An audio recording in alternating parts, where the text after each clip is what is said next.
know that some in our audience know the finer points of hockey. The Chris Johnston Show. We are your friends. The biggest stories, bringing you inside the game. What did you hear? The Chris Johnston Show. Powered by Sports Interaction. Wanna bet? What is going on? Here's Chris with your host, Julian McKenzie. Part of the game. Seems like a lot of people enjoyed our Saturday pod, Siege. Working on the weekend, man. Guess it's worthwhile. I didn't know what to expect, but it's nice to see so many people engaging with that one. And it's that time of year. It's the beautiful time of year.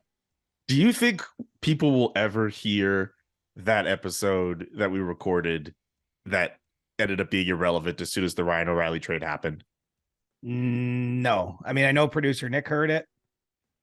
I mean, I don't know why, because it's immediately dated. So, like, why would you want to listen to something? Like, I don't know that it's not like an episode of Seinfeld that's discovered years later or something, like, because we're talking about something in the moment, but what happened in the moment changed pretty quickly. So I think it's just sort of lost to the ether. I guess I just feel like I want to believe there's like a small section of people who, just because they like our show enough, they would just listen to it. Yeah, the sickos who would just be like, oh, this is what they thought of this thing. Oh, this inside of this player. Like, wow, it's like a little like time capsule. We'll just call it the lost episode. Yeah, we had a pretty good discussion in there on the Flames that was relevant in the wake of the Alan Walsh tweet. And I don't know that we could recreate it with the same sort of emotion or passion or urgency, because at that time we were reacting to something that it just sort of was happening in the moment. That would probably stand up, for example. But a lot of the specific content, like news reporting on some of the moves that were about to be made, got blown up by Kyle Dubas's Friday night trade with Doug Armstrong. Someone in Ask CJ, which we'll get to later on in the show, asked what our opinions are of the Flames thing. If you'd like, when it comes time for Ask CJ, we could at least try to provide what we said. Right. That we'll boil that into 90 seconds, though, instead of 10 minutes or whatever it was in the last episode. So that's true. All right. Let's talk about Chicago. Seems like some pretty intriguing news coming out of that city, considering the top two players, obviously, and their futures. We've talked a lot about Patrick Kane, Jonathan Toews. Do you want to start with Kane and what he's able to do against the Leafs and how he's been his last two games? Or should we start with Jonathan Toews, who ended up putting out a statement talking about how he's still dealing with complications from long COVID, and that pretty much jeopardizes any chances of him being moved ahead of the deadline? Yeah, well, it removes any chance, actually. There's been a decision made he's not going to move. I think for me, I want to combine both, because what's sort of been interesting, if you followed the career arcs of these two guys, is that they've been forever linked, right? They entered the NHL in the same season and helped propel the Blackhawks to a Stanley Cup in pretty short order. I mean, the first Stanley Cup win in 2010, Jonathan Toews was on his entry-level contract. He won the Conn Smythe that year and got like a $1.5 million bonus because he was still on an ELC, which is not what you would typically expect. And obviously those two sort of together, Batman and Robin, or whatever duo you like the best, have changed that organization for a generation, put 3 Stanley Cup banners in the ceiling, had all kinds of successes. They signed the exact same contracts, same cap hits, same structure, everything, same agent. They've been always linked together. And I think where we are at now as of Sunday is the first time they're sort of breaking apart. Unfortunately in Jonathan Toews' case, a lot of it is driven by what you say is health issues that are going to have him, potentially, we don't even know if he's going to play again this season. Of course, we hope that's the case. I know he's been skating. It's not as though he's shutting it down, but he's facing a bit of an uncertain future because of the long COVID related issues that he's dealt with that already have cost him one whole season, if you remember, a couple of years ago. On the flip side, then you watch that game against the Maple Leafs and the one that Patrick Kane had Friday night in Ottawa, where he scored early and had 2 goals.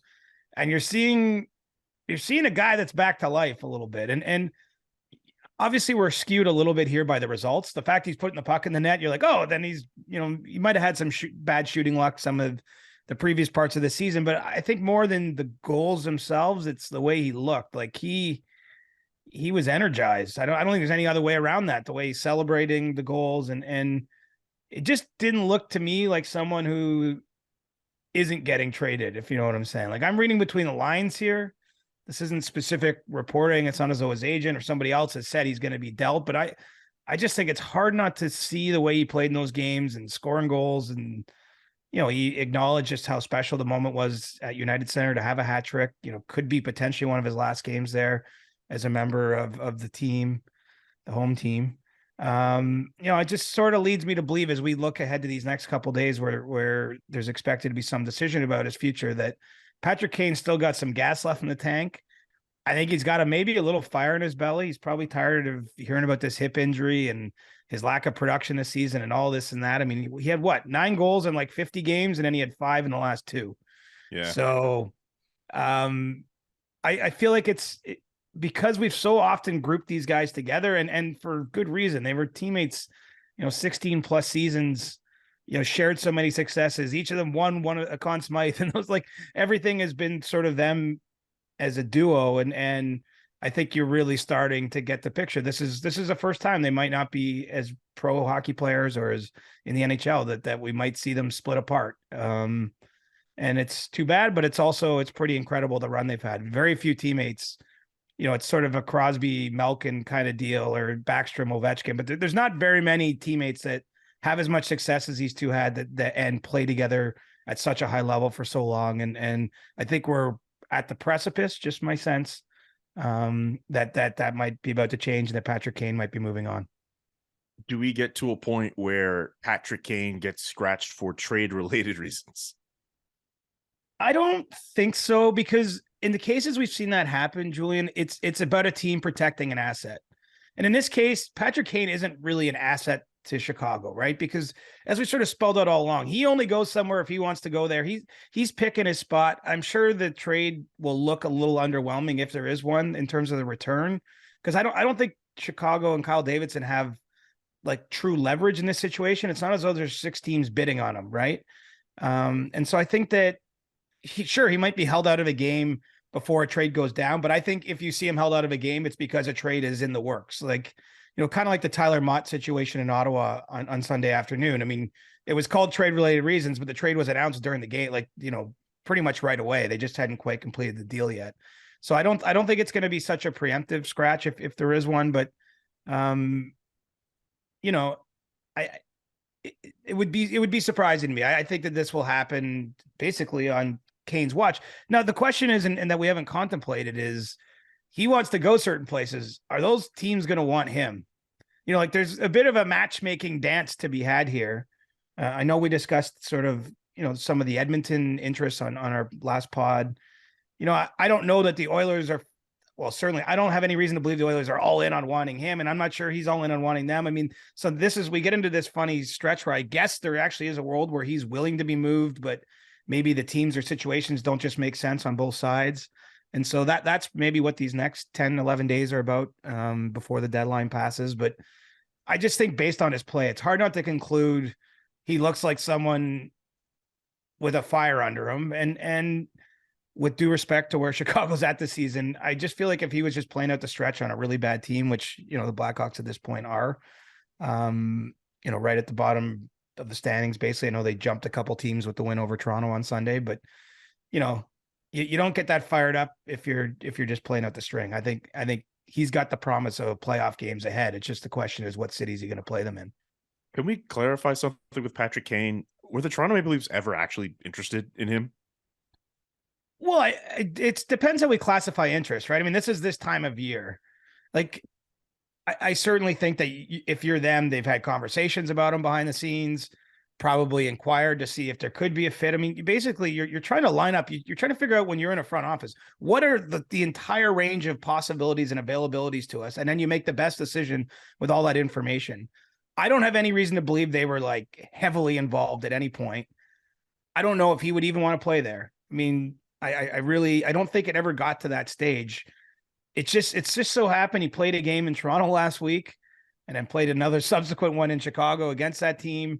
There's lots of discussion in the marketplace. Like, I don't know where the story exactly starts or, sometimes these things take on a life of their own, but it wasn't as though I didn't ever get the impression. Like, I think Timo Meier was much more of a potential target for the Leafs than Patrick Kane ever was. And then obviously they didn't go in either direction because they make the deal for Ryan O'Reilly, Noel Acciari, and use up some cap space and kind of line up roster spots. And so I won't say they were never thinking about it or interested, but I don't think that it was ever a priority for them by any stretch. And nor do I believe it was necessarily a priority for him. I mean, the only place I can confidently say that I think he was willing to go is the Rangers. It's funny just the way it goes. Puckpedia put out another tweet last night. Even with the Mont deal, there's a cap way that the Rangers can make this work. But I mean, you start to think that the door is really closed when they're making a second forward addition, and it's not Patrick Kane, to a team that's having a lot of success as is. So, I don't know. Would he go to Dallas? Would he go to Vegas? Do those teams really want him? I mean, that's what's to be sorted out now.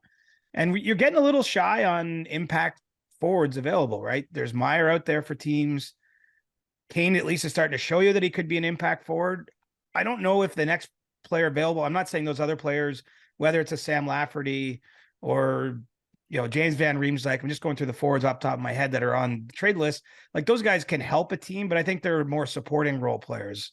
In Meier and Kane, you have two potential frontline players available that can really, change the top six. Unless there's a surprise trade out there we don't know about. It's even starting to look like Tyler Bertuzzi is less likely to be moved, with Detroit kind of hanging around the wild card race in the Eastern Conference. So, the teams that want to make that level of addition don't only have so many options too. And so we're down to musical chairs here. And I'm really intrigued to see if Patrick Kane finds one to sit in. Yeah, at this point, it's just going to be a situation we're going to monitor up until the almighty trade deadline at the beginning of next month. I want your thoughts on Noel Acciari and Ryan O'Reilly, but hold on to those as we get through Sports Interactions. You can bet that segment. You can bet that with David Bastel. Brought to you by Sports Interaction. Get in the action and make a play. 19 plus. Please play responsibly. Welcome to You Can Bet That. Remember to hit up sportsinteraction.com/STPN for all of your gaming needs. I just was bored, decided to look at the odds for the outright Stanley Cup winner, according to Sports Interaction. Bruins are still the favorite. Colorado in second at 7. Their numbers just at 7.00. Carolina's third. Toronto's fourth. Here's a team that I thought was really interesting. The New Jersey Devils have the 5th best odds, according to Sports Interaction, to win the Stanley Cup at 13.01. Better than the Rangers, better than the Lightning, better than Vegas, Dallas. Pretty interesting to see New Jersey rank so high. And they haven't even acquired Timo Meier yet, if that's what they want. Well, I'm sure some of this is just it's related to the playoffs, right? Someone's going to come out of the Metropolitan. Maybe it's New Jersey, maybe it's Carolina, maybe it's the Rangers. But that team, won't have to play either the Bruins, the Leafs, or the Lightning until the conference final. And so somebody is going to come out of that side of the bracket before getting, let's call it Boston, just for argument's sake, the team that's just blowing everyone out. And so, then you get to the point you just need one upset, essentially. Whereas I think it's a tougher path in some other divisions. I'm kind of surprised to hear you say too that the Lightning aren't like, are they distant? Are they 7th or 8th? I mean, they're 7th. Yeah. So, basically the odds are reflecting that the Leafs are quite a bit more favored than the Lightning. And of course we know those teams are going to play each other entering round one. I guess these odds do shift with a move like the one Toronto made with the Friday night trade. But I'm guessing they're going to jump around again a little bit because we still got a week and a half of action and additions still to come, including Boston not having made its trade. Tampa hasn't made its trade. Carolina hasn't made its trade. New Jersey hasn't made its trade, and a bunch of other teams. I mean, it's really among the top teams you mentioned there, only the Rangers and the Leafs that have made a big move so far. Don't forget to check out sportsinteraction.com/STPN for all the best odds before game, in game, and the best props. Again, sportsinteraction.com/STPN. This episode of the Chris Johnston Show is brought to you by Athletic Greens. I gave AG1 a try because I wanted better gut health, sustained energy, a better immune system. Really, just between you and me, man, like taking pills and vitamins every single day gets very annoying. I like the idea of just taking a little powder, put it in my water. We talk about mixing in waters here on the CJ Show. So why not do that and add in some AG1 while we are at it. It's just, again, the idea that, like, we can help with sustaining energy, better immune system, better gut health as well. I like that personally, as someone who, is trying to do a little bit better by my body nowadays. You know what I'm saying? It's good to have that going. All great athletes have one thing in common. They take care of their bodies.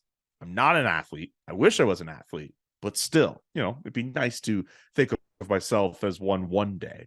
Probably never. It doesn't matter, because AG1 will help you get those vitamins in, just like what athletes would try to do.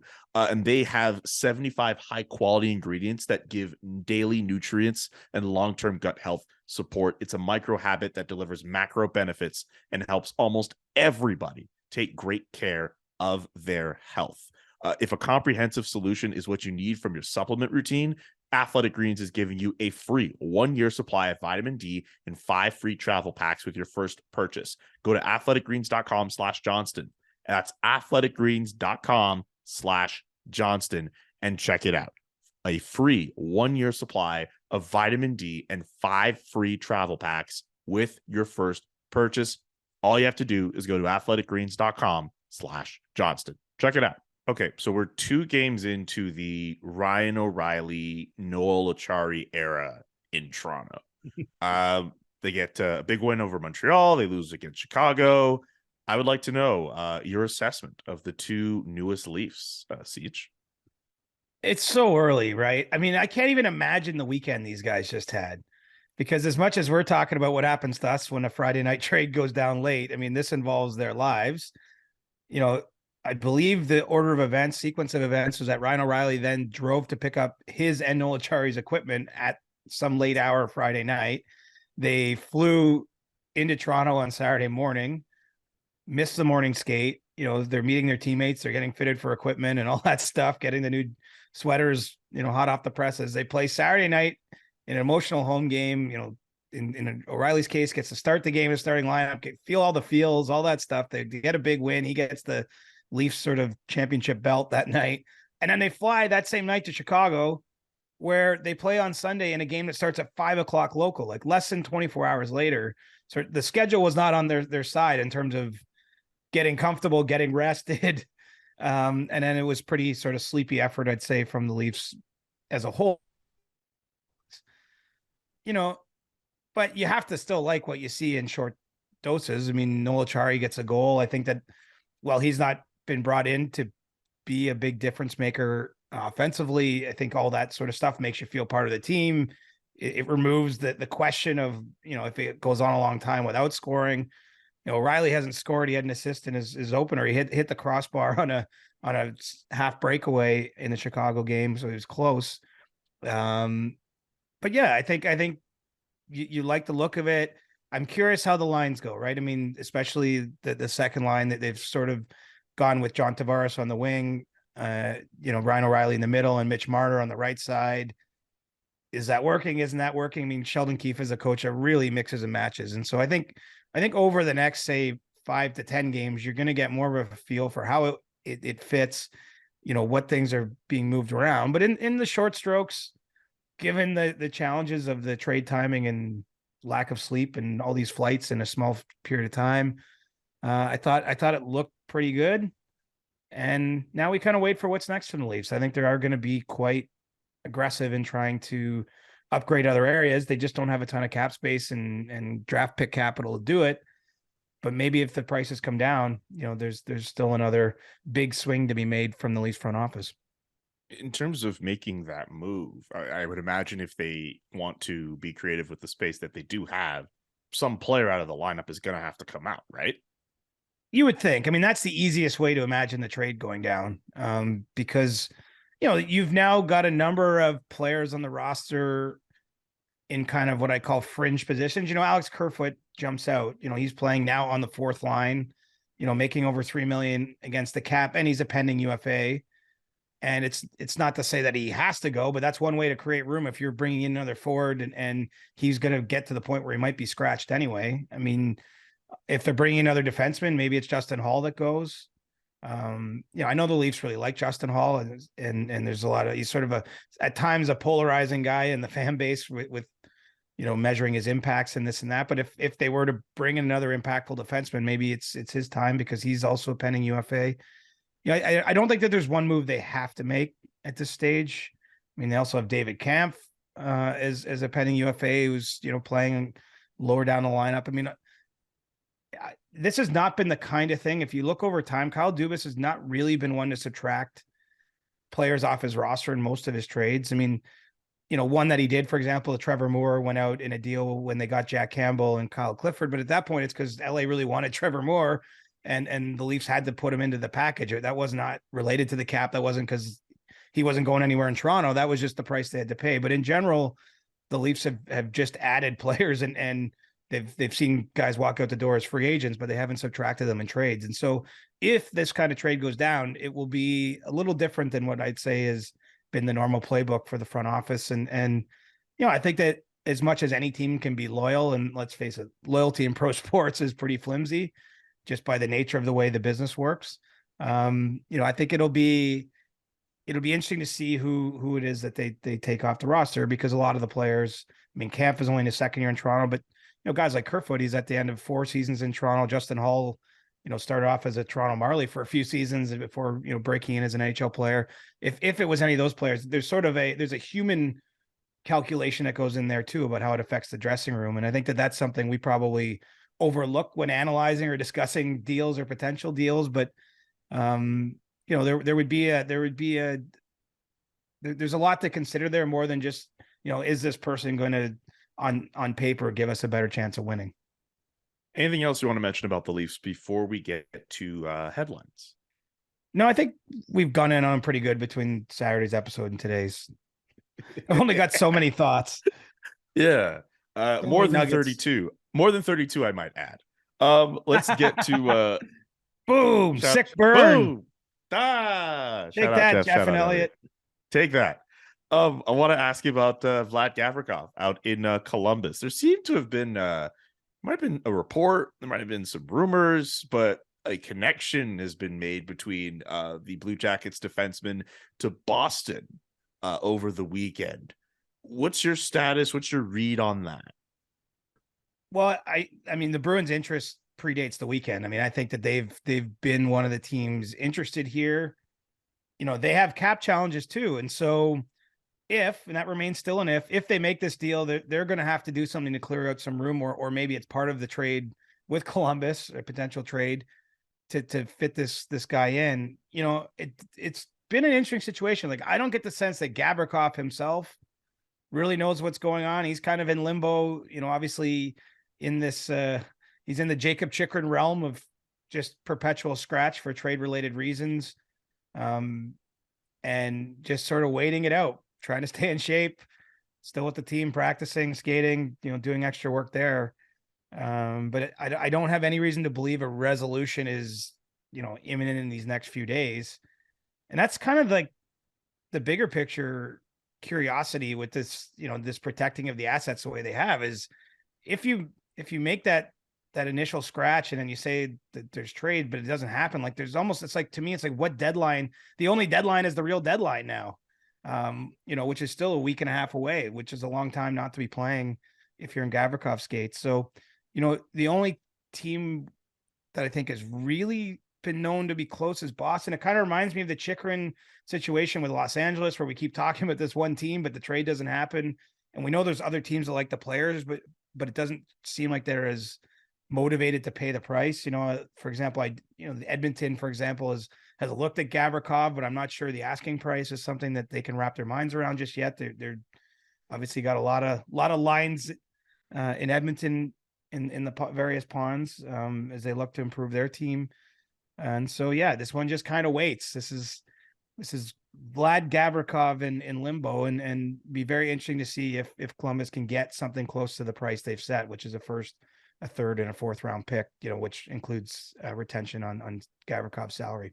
That's still a lot for a guy who on Boston would be like a number 4. Yeah, but I mean, I guess the Bruins seem to think that that's where their need is. They don't have a lot of needs. Like, their record is kind of tells a story. Now, there's no guarantee. We've seen lots of teams have this kind of regular season and fall short of the Stanley Cup. There's no guarantee they win. And so that's why if you're in the front office, you're looking for any possible way to upgrade. But yeah, it's a big price to pay. But the flip side, if they were to pay something like that, Boston's picks in the first round are going to be almost second round picks at this point. And the third and the fourth, if they're all this season, they're going to be like fourth and fifth round picks because they're going to be right at the end of those rounds. And so, maybe that's how you justify it. We saw Tampa pay a similar price for David Savard a few years ago. The Ben Sherratt deal last year between Montreal and Florida had that kind of price tag on it, something similar. So I think those are the comparable trades that have been made in the past, and whether or not I think Columbus can get that it's contingent on if there's enough teams bidding on the guy that they feel that one of those teams feels they're close and that they have to, actually pay that price to get it done. Speaking of the Montreal Canadiens, at the beginning of the year, a lot of people were thinking, hey, they might be pretty busy at the trade deadline with some of the contracts they'd be able to offload. It looks as if it might be a bit quiet, considering how some of those assets have kind of played out. Evgeny Dadonov has not necessarily lit the world aflame during his time as a Montreal Canadian. Sean Monahan has been dealing with injuries. Joel Edmondson seems to be the name that has attracted the most trade deadline noise, but who knows how it'll look for Kent Hughes and the Canadiens. What's your read on those guys? If it's quiet, it's not going to be because they want it to be quiet. I think you're right. It's just that the market doesn't value the players they have, and then they have a couple injury situations. And so, Kent Hughes made all kinds of moves in the lead up to last year's deadline, getting futures for Arturi Lehkonen, Tyler Toffoli, Sherratt, as mentioned. He shifted. He found a way to make trades to start turning things over. I think he'd like to keep doing the same, but the UFAs are what? Dadonov, Jonathan Drouin. Yeah, he's there. There's a few others, and then Monahan, of course. But I think Dadonov, there's at least a sense maybe he could be a secondary item for some teams. So maybe they find a way to trade him. I don't know that they're going to be able to do that with Drouin. Monahan, I think, would have been an excellent deadline candidate based on how he played for the first 2 months, but he's been out with what was initially described as a sort of a short-term injury in the early December, and I know he's worked his way back. He's been seen at the practice facility and skating and all that, but he hasn't played a game in 2 months and change, and he has a concerning history when it comes to some hip issues. Now, the Canadiens haven't said publicly that he's dealing with a hip issue, but I think it's natural to wonder if you're another team. I really believe he would have been a pretty good chip as a UFA if had he continued to play and play well. But now that's a very open-ended question. I mean, even if he comes back and play, like, he's only got a maximum a handful of games to show that he's healthy, and it's been a long layoff. So that he might move, but if he moves, it might be for a really small return. And then Edmondson is probably another big piece, but he's got one more year on his deal, which teams like.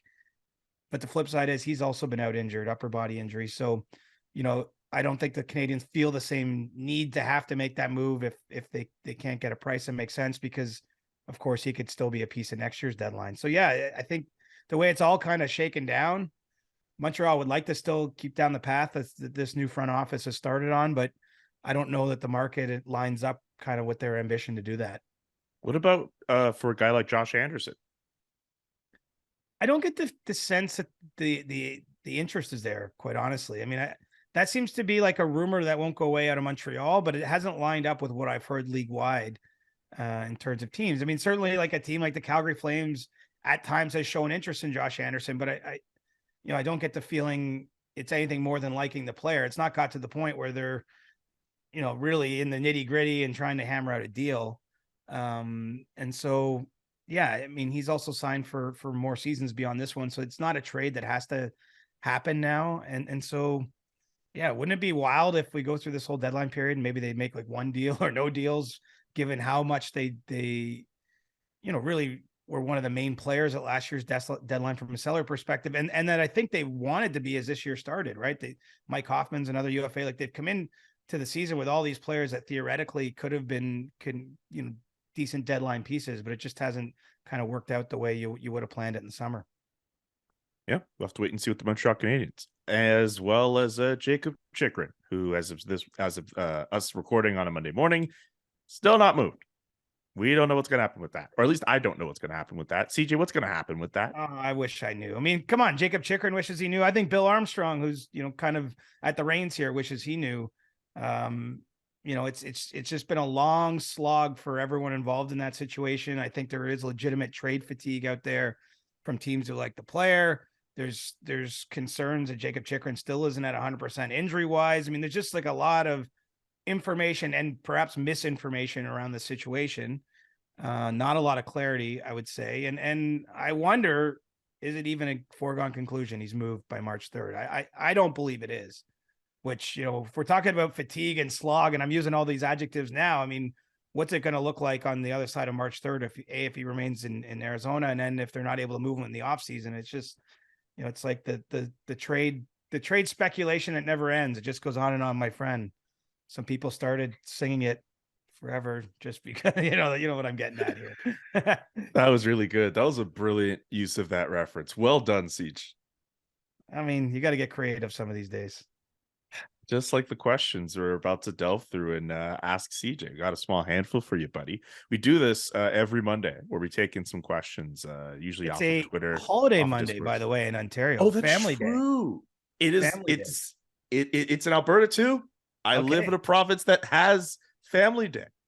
I mean, this is and this is only for our Canadian specific listeners, viewers, but Family Day is not a national holiday in Canada. It's like province by province. And in fact, I have a brother-in-law who works in the government. He doesn't actually get this day as a stat holiday, which is so bizarre. When you think a day dedicated to your family, it should be a stat holiday for everyone. But anyway, I digress. I was in Coburg though the last day and a bit, seeing my family, spending some time with Coburg Papa. Hey, how's he doing? He's doing well. We watched a little bit of the golf yesterday. Watched the Leafs game from Chicago on TV. He's doing well.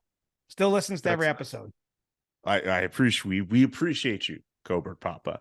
Sometimes he'll text me like good episode or whatever before I even know it's been posted. Like I think he's like, I don't know if producer Nick sends him like an advanced link or something, but he seems to hear it before it's even like on social yet. If there's one guy who deserves advance like listens of an episode, it's definitely him. He deserves it. First question from Ryan Party. All right, let's get this out the way. Since it sounds like it's been relegated to the CJ Show archives, what were your and Julie McKenzie's thoughts on the Alan Walsh Flames situation? Oh man, have you ever? This is why like performers, like if you're in a band and you got to go every night and bring the same energy to your show, like that's a real talent, because it's so hard to bring the same element because we've already recorded this. Yeah. What are my thoughts? Well, clearly this is directed, in my view, at Daryl Sutter. I don't see this as, you can interpret it as a team-wide cultural thing, a organizational thing. I think it's when you're talking about sucking I can't remember the exact wording, but the sucking the joy out for the player, something along those lines. That's aimed at a coach. And look, we've heard some strain there. We should remember Daryl Sutter helped the Los Angeles Kings win 2 Stanley Cups, and he still got locked out of the dressing room by his players at one point. So, I mean, this is how he's been, how he is. I think he's a hard driving guy. I think what you see at the podium, Julian, is a lot of how he is everywhere. I don't think that that's just an act in front of the cameras or anything like that. He's old school in a league that's going new school. And the reason this tweet is significant is that Alan Walsh represents Jonathan Huberdeau, who has a contract that hasn't even started yet, that includes something like 75% of its payment in signing bonuses and no movement clauses basically throughout the whole thing. I mean, he has more power than anyone would Huberdeau if he wanted to put his words to it. And I know he's distanced himself from the fact that this is a view of his agent, but I mean, it's hard not to think like this is a sign of a bigger issue. And you wonder, how does everyone coexist? It's been a tough year for Jonathan Huberdeau in a lot of ways. You're there all the scrums and part of the availability is like, but my sense from afar is he's done a pretty good job of owning the fact that his production's down. What I look at though is he's not playing enough, and I don't have the numbers in front of me, and I had them the other day, but he's under 17 minutes, I think, for the first time average per game since he was in his entry level deal. Like since he was a young guy in Florida, and now he's an older guy in Calgary. He's meant to be one of their star players, or their biggest star by contract. coming off a 100-point season. It seems like there's a disconnect there. And the beautiful thing about sports is winning, there's always these sort of undercurrents within every team, every organization, and winning solves a lot of it and it eases it. And so like, I'm not going to pronounce this beyond repair or anything like that, but to get to the point where Alan Walsh sends that tweet, I just feel like it's a show that things are reaching a bit of a boiling point behind the scenes. I don't think it's any one thing. I think it's a whole lot of things. And I don't know if at this stage, Daryl Sutter is going to change how he coaches. The sort of old dog, new tricks thing kind of applies here, I believe. But this is a get your popcorn situation. Like this is just the first act in what could be a multi-act play if things don't change in Calgary. And so that's a really quick version of how I feel. But I don't know how you get around this one because, Huberdeau is as locked in as a player could be locked in. Daryl Sutter's had all kinds of success and he is how he is. And he's signed a 2-year contract extension. He won the Jack Adams Award last year. But I think we should be asking questions about Sutter, hard questions, because this Flames team has just been inconsistent and all over the place and nowhere near as good as last one. And I know that they made tons of personnel changes, but on some level, this has to fall on the head coach. I think it does. It's just that extension for me. It's like, not to say it takes away the ability for us to ask hard questions for Daryl Sutter, but also just like if this was any other situation and the coach was not extended, like the thing to do would be to say, you know what, we're moving on. We're getting another guy because you've made such a big bet in bringing in Huberdeau and Weegar and extending them to contracts. Now some Kadri as well. Like this has to work essentially. Like people are saying, oh, they should stand pat. They should start selling. Like you sign these high impact guys who are in the prime of their careers. You kind of have to take advantage of this window. And if the coach is not getting the best out of those players, something has to be done with it. The thing is, you've already committed to a guy who, it seems like the organization really, not necessarily the players, or I won't speak for the players, but at least from the people up top, they obviously respect and like Sutter enough to give him that extension. Like he holds some kind of power in this too. Like it's a very complicated situation. Well, look, you can fire a coach who has 2 years left on his deal. It happens. You could. It happens a lot, but I would ask this question. Who's firing him? Brad Treliving, the general manager, is on an expiring contract. And so I think as long as, in this case, it's the rare time. Usually the length of deals between GMs and coaches is generally like kind of the same ballpark, maybe off by a season, but this is kind of a weird dynamic now. It's like, because if I don't know, I don't have any update on exactly where Brad Treliving's own negotiations may or may not be. Like, I don't know what's going to become of him, but I have to. Are there negotiations? Well, but here's my point: is that right. in his seat right now, not sure that he can go to his owner and say like, I'm going to fire this, like, because then it's like, well, wait a minute, maybe not that Brad Treliving himself is being fired. It's just the way it works out is kind of weird, right? And so I think everyone has to, like, let's face it. I would be stunned at this point. I think this is through the end of this season for sure. This is going to be the setup. We'll see what they do at the deadline, but the offseason will be interesting in Calgary. Much the same way as Toronto. When you have a GM of a team that's on an expiring deal, but the team isn't bad, and even with the Flames struggles this year, they're not a bad team, right? Like this is still a team. Like if I said in this world, Julian, that they're going to go make the playoffs and win a round or whatever, like I don't think that would be that's that not impossible. Surprising. It doesn't. They could. I will acknowledge it doesn't appear as we're recording this today that they're on that trajectory, but they have good enough players, and that if they can find a way to have it come together, like I do believe they still have a team that you wouldn't want to play in the playoffs. But how this all gets sorted through in the offseason, I think is notable. And so, yeah, this is like a tweet. It's a tweet that's like a bit of a small fire off to the side, but it just gets everyone's attentions like, hey, all is not well here. And I think that there have to be like that. Organizationally, they're going to have to be in a better spot by the time the puck drops next season. I just think there has to be more continuity. Everyone's got to be more on the same page. I don't know who the GM will be. I don't know who the coach will be.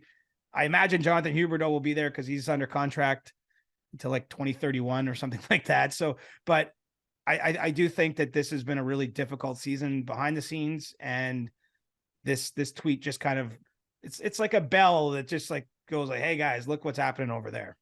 And definitely it's not something that Alan Walsh was just like, you know what? I'm going to come to this decision now. This is something that I think has been brewing for quite some time throughout the year. Also, I'll mention this really quickly because I know we got to get to other questions. Like, I feel like with some of the questions as a media member who was part of some of those scrums after the tweet with Markstrom and Uyghur and Huberdeau, like some of the lines of questioning, I'll admit, I think like it kind of got to a point where we're asking about the joy in the locker room and the players. We kind of let the players let them say like, hey, everything is good with us. And we're a tight unit and all that. And they tried to make that the story. I think we've all worked at places before where like we're really cool with our coworkers, but maybe the boss above us is a bit of a hard ass. And then you kind of unite on that front with your boys. That's what it kind of feels like to me. Am I wrong on that? I think that's what it is.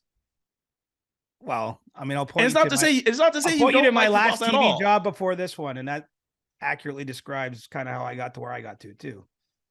I was going to say if that was more comparable to Wendy's, I wasn't even going to go to that last TV job. No, it's not, but it's not a shot at anyone in particular. I'm just saying I didn't have one issue with the people I worked with every day on the ground. No. We had tons of fun. Elliot Friedman, David Amber, right down the list.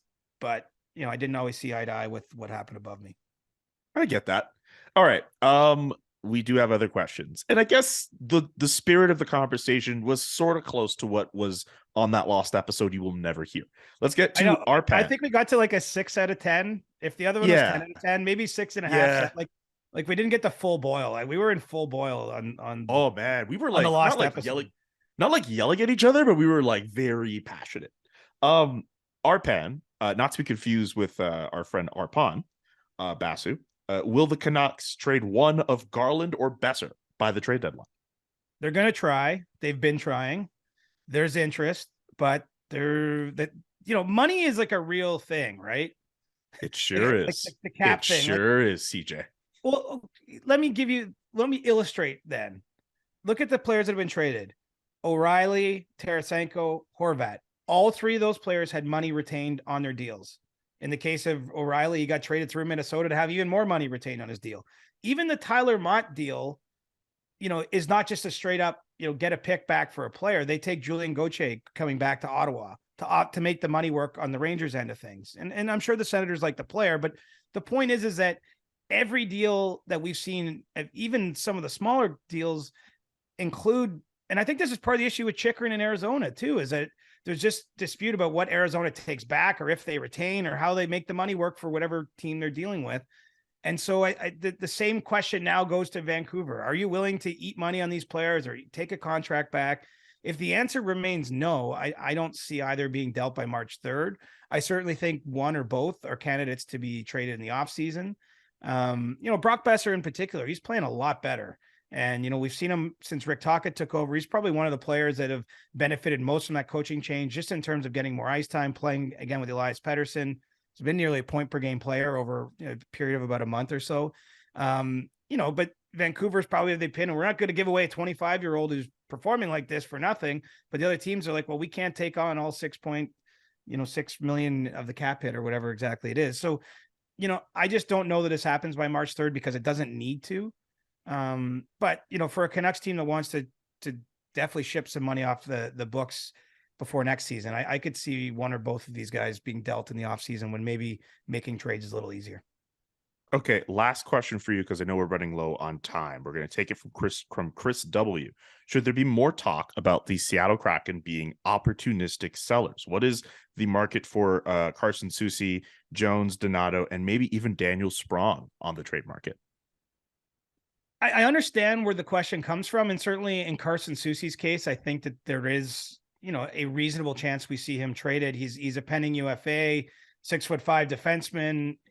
I could see that being a piece that other teams want, and maybe Seattle sells that. But even with other UFAs, I think Ron Francis and company have to be careful because they still have a team quite capable of finishing atop the Pacific Division, and so that's why you won't see them selling. An opportunistic seller is the question's using like on just everything. Soucy, I think, is a possibility. I'd be surprised if the others were moved. I mean, even Daniel Sprong, right? He was a PTO to start the year. earned a contract at a training camp early in the season, and he's been great. He's been very productive. One of the real strengths of that Seattle team is they've got 4 lines that truly put up offense, and they've scored a lot of goals, even without having maybe like a bona fide superstar, although Matty Beniers is probably knocking on that door or will be in the near future. They've been productive through their lineup. And so I think that you'd be taking away too much of your strength if you looked at moving, a player like that. And so I think it's going to be a relatively quiet deadline in Seattle. Maybe a small ad. They've already made a deal with San Jose to get Magna. Maybe another small ad. Maybe Soucy's traded out. But I don't see them being. I think they're just going to let it roll and see where the season ends up, because it's been a really nice year for the Kraken, and I don't think you want to disrupt that if you're in the front office. All right. That's going to do it for the Monday edition of the CJ Show. We will be back later this week with another episode. Do we do another Saturday pod? I don't know what everyone's schedules are, but yeah, maybe there's a big trade. We mix a new one in. I think we got to be flexible this time of year, though. Give the people what they want. Something to think about over the next few days. Subscribe to the podcast wherever you listen to the podcast. Join the Discord and enjoy all the other great programming there is to offer at the STPN. For CJ, I'm Julian. So long. Enjoy your Monday. The Chris Johnston Show. Powered by Sports Interaction. Want to bet? Inside the Game, twice a week. Follow Chris on Twitter at Reporter Chris. And follow Julian McKenzie at JK McKenzie. The Chris Johnston Show.